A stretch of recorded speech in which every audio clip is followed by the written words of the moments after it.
Desde chicos, lo primero que nos preguntamos es ¿por qué? Una pregunta que nos acompaña toda la vida. ¿Por qué? En el bar, en la calle, en el trabajo, en el subte, en el taxi. ¿Por qué? La ciudad, el país y el mundo, más allá de la coyuntura.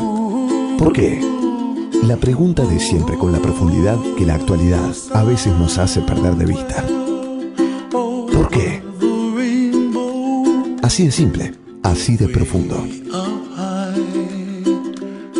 Graciela Fernández Mejide se pregunta ¿por qué? En la 1110.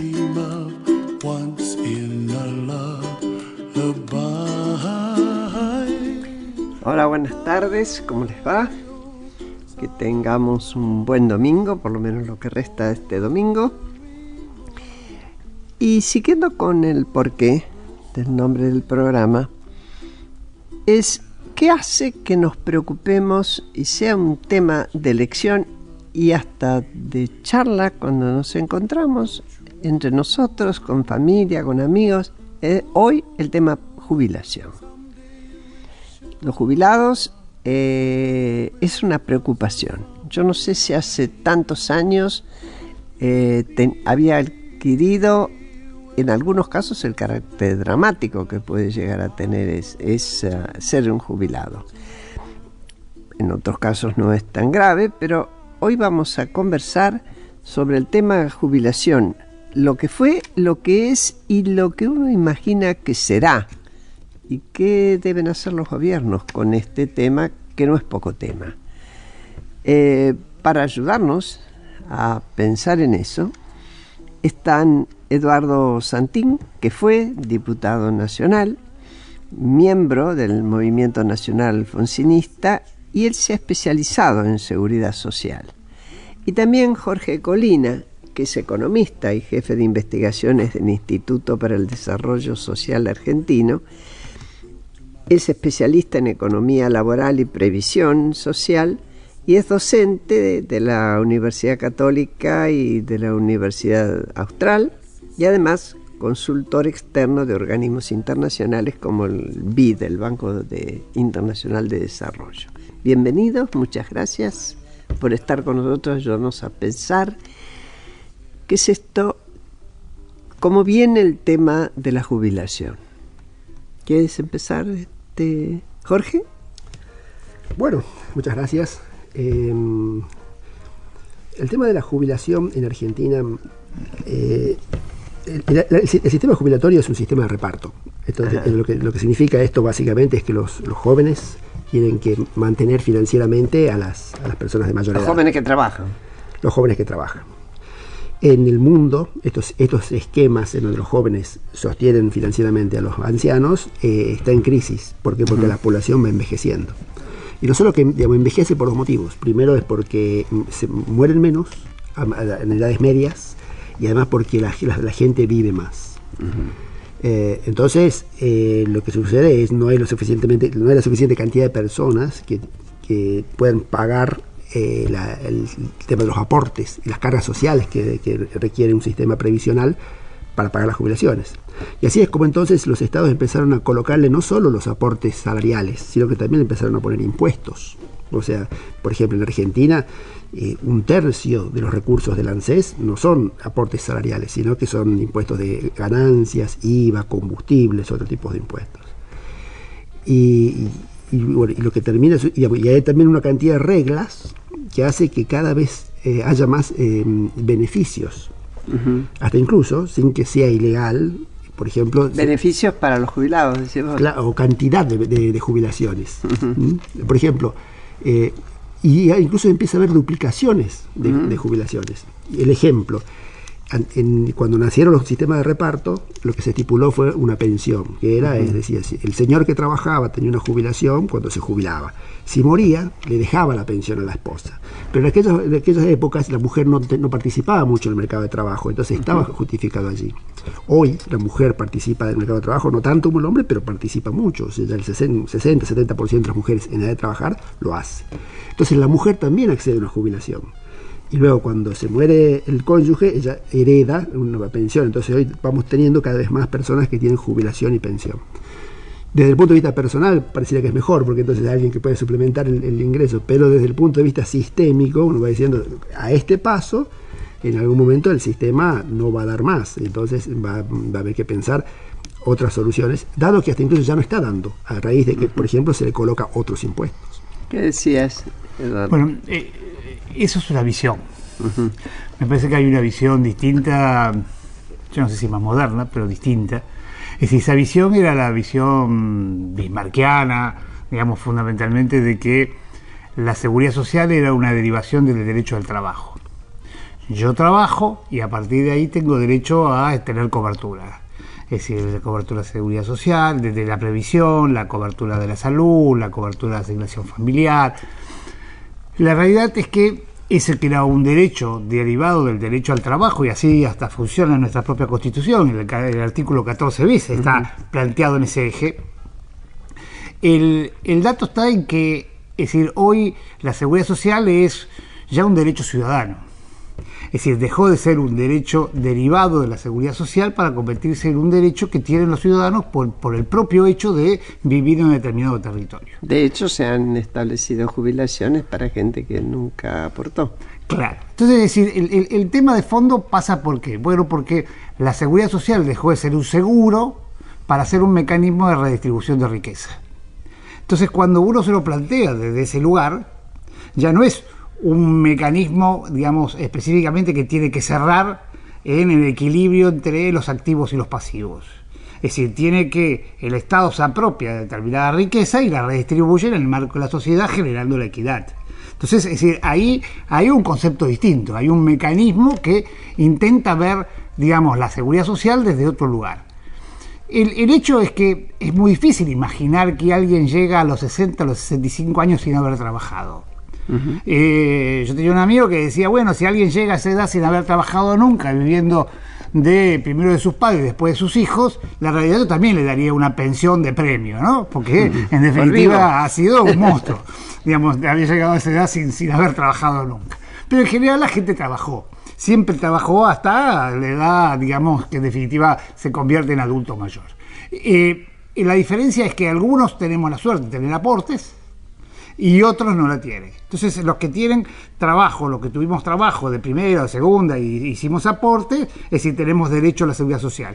Aquellos que no tenían, digamos, tuvieron trabajo de segunda, de tercera o de cuarta, en definitiva, es decir, nunca se incorporan. Yo siempre cuento una anécdota, digo, yo soy ingeniero, digamos, y tuve la suerte de trabajar desde el día que tenía 18 años.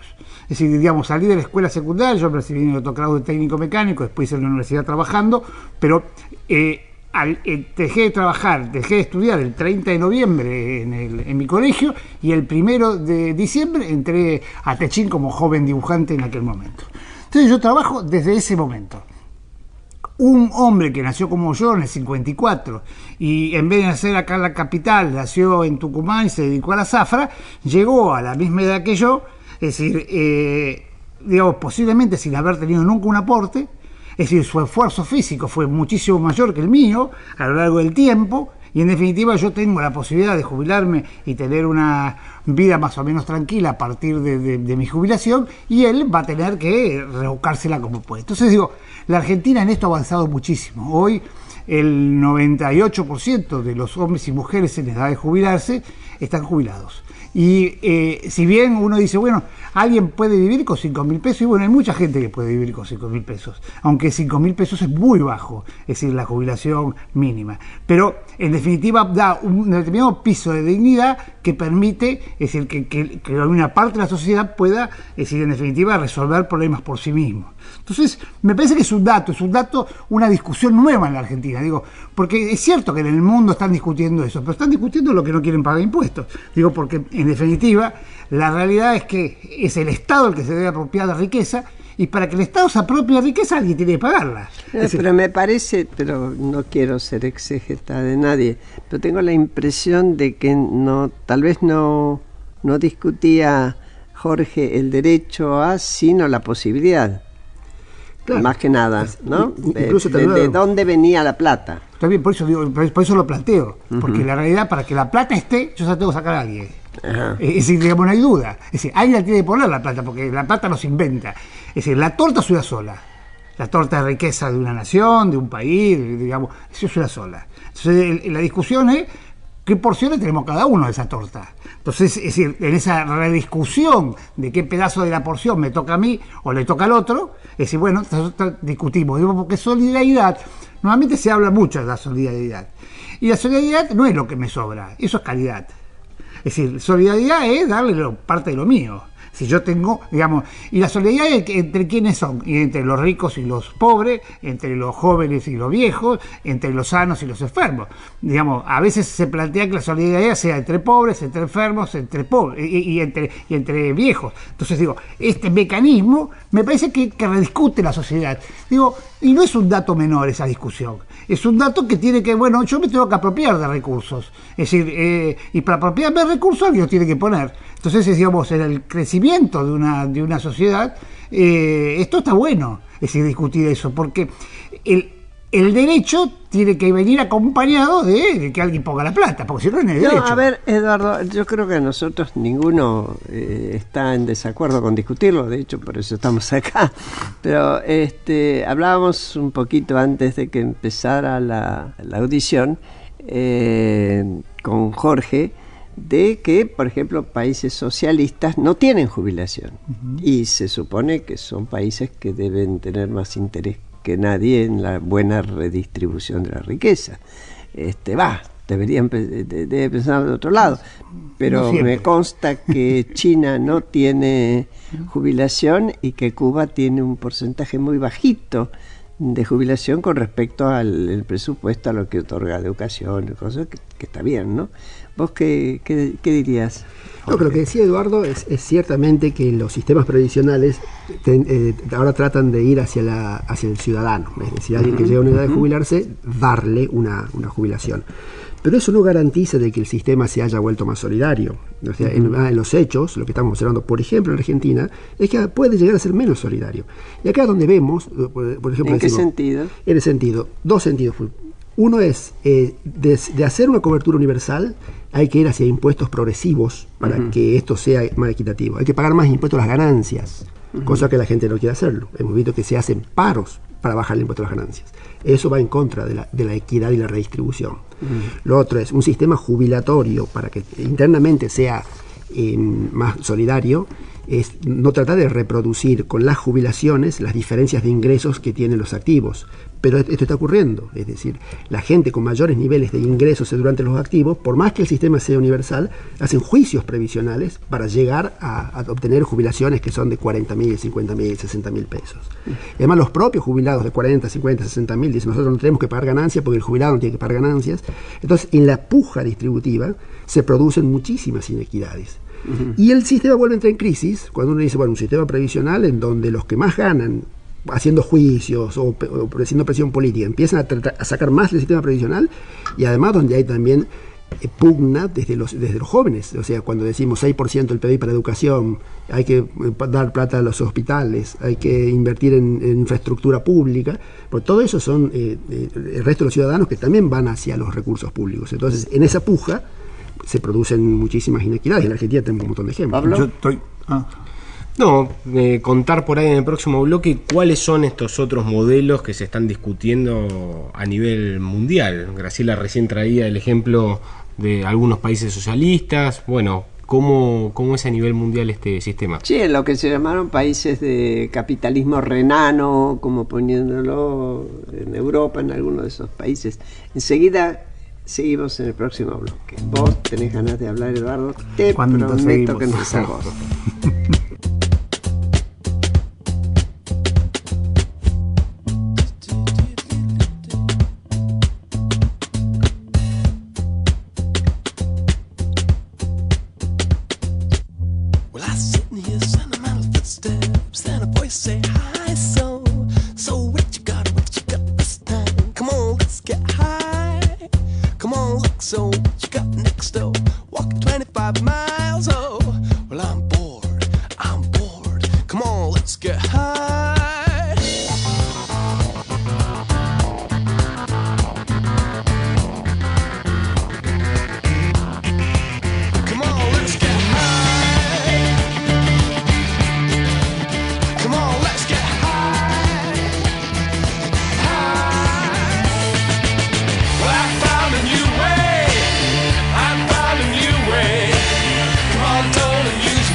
Last night was wild. What's the matter there? Feeling kinda anxious. That hot blood grew cold. Yeah, everybody knows it. Yeah, everybody knows it. Everybody knows I. La, la, la, la, la. Ulysses, I find a new way. I find a new way, baby. La, la, la, la, la. Ulysses, I find a new way. I find a new way, baby.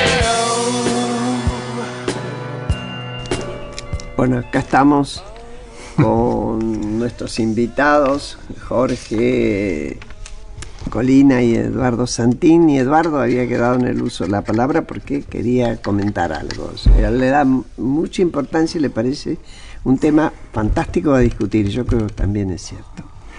La realidad es que, Cuba, digamos, Cuba es para los cubanos, digamos. Es decir, uno tiene que, claro, pero uno tiene que medir Cuba en su propia realidad. Sí, es decir, si Cuba no hubiera tenido la revolución, es decir, sería Haití, digamos. Entonces, Sí, es decir, la realidad seguramente es que digamos, yo no hay que quiera el modelo cubano. Es decir, el modelo cubano es por los cubanos y ellos lo han desarrollado y en definitiva, digamos, ahora tratan de mejorarlo y eso me parece fantástico, digo, es decir, pero es de ellos ese modelo. Es decir, como el modelo dinamarqués es de ellos, es decir, es para esa sociedad y esas características de sociedad. Es decir, hay socialismos más o menos exitosos. En Cuba uno pasa de ser empleado del Estado, porque todos son empleados del Estado, a ser un empleado pasivo del Estado. Es decir, y a lo largo de toda la vida, es decir, el Estado te paga una determinada prestación. Entonces, Sí, ahora está cambiando, ahora hay empresas privadas. No, está bien, ya, digamos, ¿no? pero el modelo como vino desarrollándose hasta ahora, digamos. Sí, sí. Es decir, ellos también tienen un modelo universal, porque uno no pasa, no es que se queda, digamos, el día que llega la jubilación, se queda sin ingresos. Sigue con sus ingresos, sigue participando de la libreta, sigue participando de todo el mecanismo, en definitiva, que tenía cuando era un trabajador activo. Pero yo creo que alrededor de esto, es decir, es cierto que que la gran discusión es, bueno, ¿qué porciones le toca a cada uno? Sí, a veces hay una gran discusión en que uno debe invertir más en los chicos y en la educación que en los viejos, ¿no? Es decir, eso es una discusión, digamos, en la distribución de la torta. Y es cierto esta distribución, y aparte también es cierta esta cosa de que, es decir, en la Argentina se discute por el impuesto a la ganancia, lo cual parece como ridículo. Digo, lo que uno debería, digamos, es el impuesto más progresivo que la Argentina tiene. Por ahí hay que discutir mejor las alícuotas del impuesto a las ganancias, pero todos deberíamos pagar el impuesto a las ganancias, porque es decir, esto de decir el trabajo no es ganancia, la realidad es el impuesto sobre el ingreso. Entonces, por lo tanto, es decir, si yo gano más, debo pagar más. Sin embargo, perdón Eduardo, Sí. pero yo escuchaba a Tomás Piketty, el economista joven, tan de moda, que en francés, lo escuchaba en una charla hace un año, y él decía el impuesto a la ganancia, y yo estoy de acuerdo, es legítimo porque ayuda a la redistribución. Donde se torna absolutamente ofensivo es cuando hay alta inflación, porque ahí ya no hay parámetros, es decir, la inflación termina tornando injusto el impuesto a las ganancias. Lo sostenía un hombre marxista, ¿no? Un pensamiento marxista. Tal vez ustedes lo conozcan, lo hayan leído inclusive. Bueno, y eso viene a colación de lo que pasó, digamos, en el gobierno anterior, en donde por la inflación no se actualizaron los parámetros y desvirtuaron el impuesto a las ganancias. Claro. Entonces la gente se enemistó por el impuesto.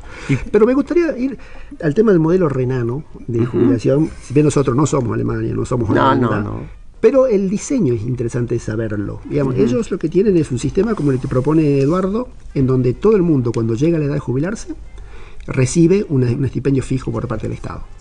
Y esa es la dignidad básica.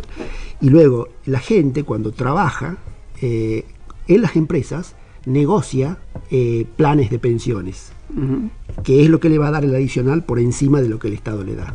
Entonces, todo el mundo tiene garantizado un mínimo que es bastante razonable para Europa, y luego aquellas personas que trabajaron en empresas, digamos, generalmente medianas o grandes, durante su vida laboral se les dio un plan privado de salud, de jubilación, perdón, y entonces ellos tienen algo más que el resto.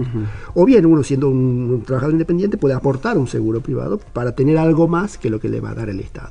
Ese tipo de esquemas, digamos, no para reproducir lo que hace Holanda o lo que hace Alemania, pero ese tipo de esquemas creo que va a ser la agenda previsional del futuro en la Argentina. ¿Cuál es la realidad del sistema jubilatorio de la Argentina, con nuestras características, con este contexto inflacionario, entre otras variables que contaba Graciela? ¿Cuál es hoy la foto del sistema jubilatorio argentino? ¿Qué onda, Carlos? Eduardo. La realidad es que, digamos, una sola aclaración. Yo creo en la seguridad social solamente en manos del Estado. No creo en otra seguridad social. Digamos, la seguridad social no puede formar parte de un negocio. Entonces, por lo tanto, es decir, ya pasó en Estados Unidos, digamos, miles de trabajadores se quedaron sin sus fondos de pensión porque las empresas quebraron. Entonces, por lo tanto, digamos, la seguridad social no puede estar en manos de los riesgos del mercado. Es decir, la seguridad social siempre tiene que estar en manos del Estado, que quien va a garantizar, en definitiva, que yo tenga mi prestación en el momento que más la necesito, porque estoy planteándome que estoy en una disminución de lugar. Digo, ¿qué es la seguridad social? Y viene a cubrir contingencias. Es decir, cuando uno es menor, entonces viene a ayudarlo a crecer, a estudiar, a la salud. Cuando uno es adulto, que ya no tiene capacidad para trabajar y, digamos, ese tipo de cosas. O cuando uno es enfermo, o cuando uno está discapacitado. Bueno, digamos. Entonces, esa es la seguridad social. Entonces, en manos de los privados, es decir, es un negocio. Y en definitiva, distorsiona específicamente el lugar donde tiene que ir. Entonces, digo, ese es el primer dato. Yo creo que uno puede pensar en modelos, yo creo en modelos universales. Cree en el secretario de Seguridad Social actual, digamos, es decir, Juan Carlos Palucci, es decir, que es una persona a la cual conozco hace muchos años y que se dedica a la seguridad social y que sabe mucho, y a mí me alegra que sea el secretario de Seguridad Social de la Nación, aunque no comparto con este gobierno, es decir, sus políticas, pero comparto con él lo que piensa, porque lo conozco hace muchos años. Él piensa en un sistema de seguridad, un primer escalón que tiene que ver con un sistema universal, un segundo escalón que tiene que ver con los aportes que hace cada uno, y un tercer escalón que tiene que ver con una caja complementarias manejados por los gremios. Lo cual me parece bien, como tiene el gremio docente, que tiene una caja complementaria docente.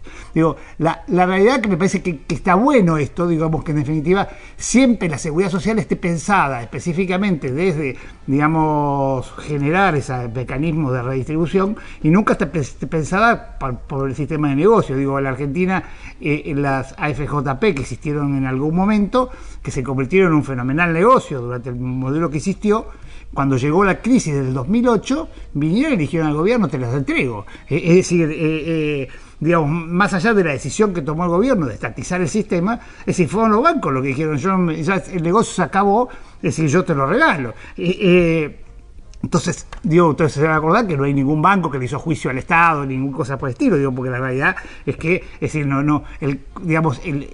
cuando uno está planteado estas cosas nada más que el negocio, siempre pone en riesgo lo futuro. Entonces, es decir, me parece que está bueno que nosotros rediscutamos hacia adelante sistemas universales que nos permitan a todos tener una cobertura mínima de dignidad.